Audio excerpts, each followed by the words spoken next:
Bonjour à tous et bienvenue dans cette nouvelle vidéo. On va voir ensemble la deuxième phase de votre tunnel de vente qui est la phase d'engagement.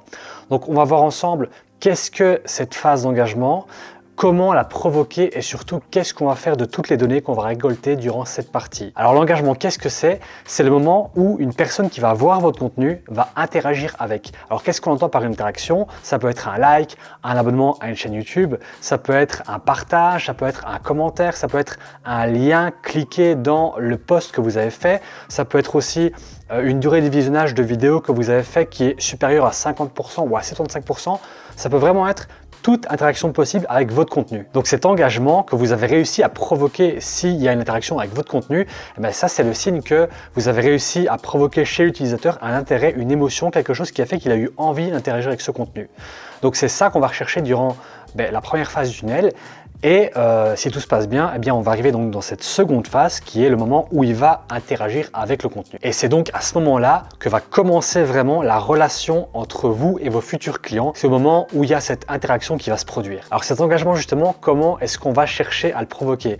Il existe beaucoup de moyens pour pouvoir permettre à l'utilisateur d'entrer en contact avec votre contenu, mais un des moyens principaux, c'est de déclencher chez lui une émotion qui va donner lieu à une réaction de sa part. Ça peut être un rire, un sourire, de l'inspiration, de la motivation, de la surprise, ça peut même être de la reconnaissance, mais on peut aussi évidemment essayer de susciter des réactions négatives comme la tristesse, la peur ou la colère. D'ailleurs, pour ceux qui l'ignorent, il y a des stratégies marketing entières qui sont basées sur les réactions plutôt négatives. On peut penser à Andrew Tate, que tout le monde connaît aujourd'hui, qui est une personne qui est apparue sur les réseaux sociaux et un peu partout comme quelqu'un de très extrême avec des idées bien tranchées. Donc ce qui va se passer à ce moment-là, c'est que l'audience va se diviser en deux catégories qui vont être à l'image de la personne qui diffuse son message très extrême. On va voir d'un côté les gens qui adorent ses idées, qui sont super d'accord avec tout ce qu'il dit et qui vont être des super fans et acheter tous ses produits.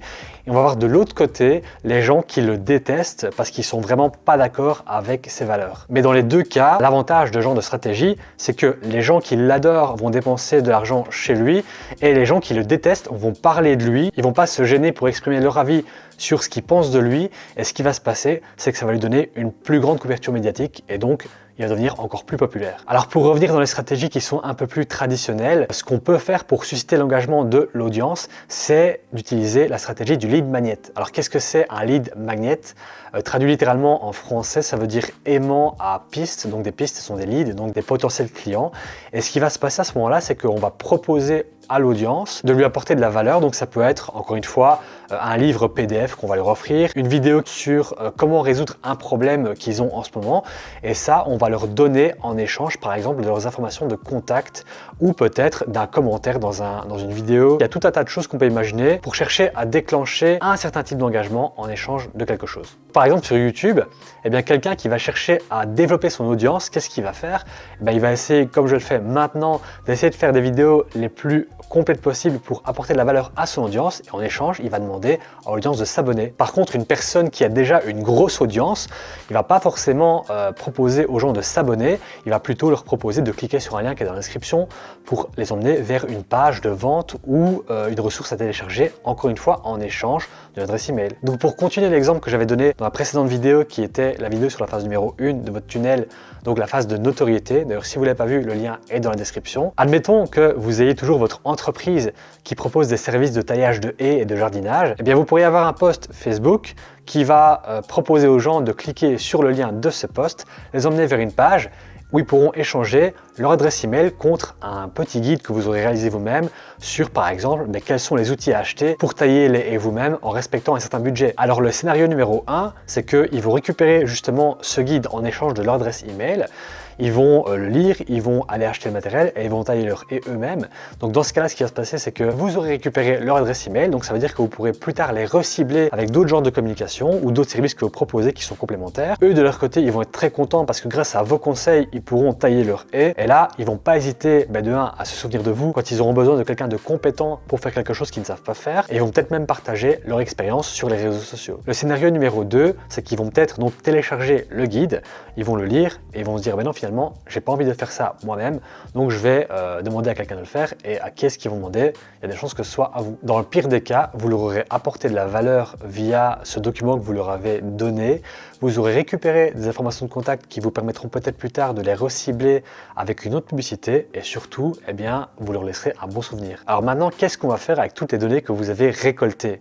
Donc vous vous dites sûrement, ok, l'audience a interagi avec mon contenu, mais comment je fais pour qu'ils deviennent mes clients? Donc là, ce qui va se passer, c'est que certaines personnes qui ont justement interagi avec ce contenu, eh bien, ils vont aller plus loin, ils vont aller voir qui vous êtes, ils vont aller voir vos profils de réseaux sociaux et ils vont peut-être vous contacter. Mais la majorité de ces personnes, donc, elles ne vont pas vous contacter directement. Et il y a un tas de raisons pour expliquer ça. Soit c'est peut-être pas le bon timing, peut-être qu'elles sont encore dans une phase de recherche où elles comparent un peu les offres, peut-être que vous les avez pas encore convaincues, elles ont peut-être pas encore assez confiance en vous. De la même façon que quand vous cherchez un service ou un produit, eh bien vous allez vous balader à droite à gauche sur internet, vous allez comparer un peu les offres, voir ce que tout le monde propose, eh bien c'est ce qui va se passer chez eux. Donc c'est pour ça que ces personnes qui vont pas vous contacter, au moment où elles vont interagir avec votre contenu, on va les mettre dans ce qu'on appelle des audiences. Donc les audiences, qu'est-ce que c'est? C'est des espèces de petites cases, si on peut dire ça comme ça, dans lesquelles on va aller mettre les personnes qui ont interagi de façon différente. Donc par exemple, on peut très bien avoir une audience avec les personnes qui ont liké votre post. On peut avoir une seconde audience avec les personnes qui ont partagé ce post, ce qui marque un engagement un peu plus élevé que juste les personnes qui vont mettre un like. Et évidemment, on peut avoir une troisième audience avec les personnes qui sont très engagées. Donc là, ce seront les personnes qui ont téléchargé votre document, mais qui ne vous ont pas contacté. Donc ces personnes-là, elles vous font assez confiance que pour vous donner leur adresse email, peut-être parfois leur nom, leur prénom, leur téléphone. Et donc ça veut dire qu'elles sont assez engagées. On appelle ça en marketing une audience chaude. Et en général, il ne faut pas grand-chose pour que ces personnes passent de l'état de lead à l'état de client. Et donc ça, comment est-ce qu'on va le faire? Eh bien, on va tout simplement utiliser ce qu'on appelle du reciblage publicitaire ou bien du retargeting. Et en général, eh bien, ce genre de publicité qui va justement être adressé aux personnes qui sont très engagées, mais aussi à d'autres types d'audience, on va chercher à ce moment-là à provoquer la conversion. Donc par exemple, dans le cas d'un e-commerce, ça peut être une réduction qui n'est valable que 24 heures sur un produit. Et dans le cas de notre exemple de tout à l'heure sur la société qui fait du jardinage, eh bien, à nouveau, ça peut être une réduction exclusive ou un package à un prix réduit qui n'est disponible que pendant un certain temps et qui va être présenté uniquement à cette audience-là pour les convertir. Donc en résumé, essayez de susciter chez les personnes qui vont voir votre contenu une réaction, une émotion, des choses qui vont faire qu'ils vont vraiment vouloir interagir avec votre contenu. N'hésitez pas à implémenter des stratégies comme les lead magnets qui vont vous permettre de pouvoir développer une audience engagée et fidèle. Et gardez en tête que chaque like, chaque partage et chaque commentaire est un pas de plus vers le début d'une relation durable entre vous et vos futurs clients. Alors la vidéo est maintenant terminée, j'espère qu'elle vous aura été utile. Alors si c'est le cas, n'hésitez pas à rester dans le thème de la vidéo en engageant avec celle-ci. Donc mettez un like, abonnez-vous, mettez un commentaire si vous avez une question et je répondrai bien sûr avec plaisir. À bientôt.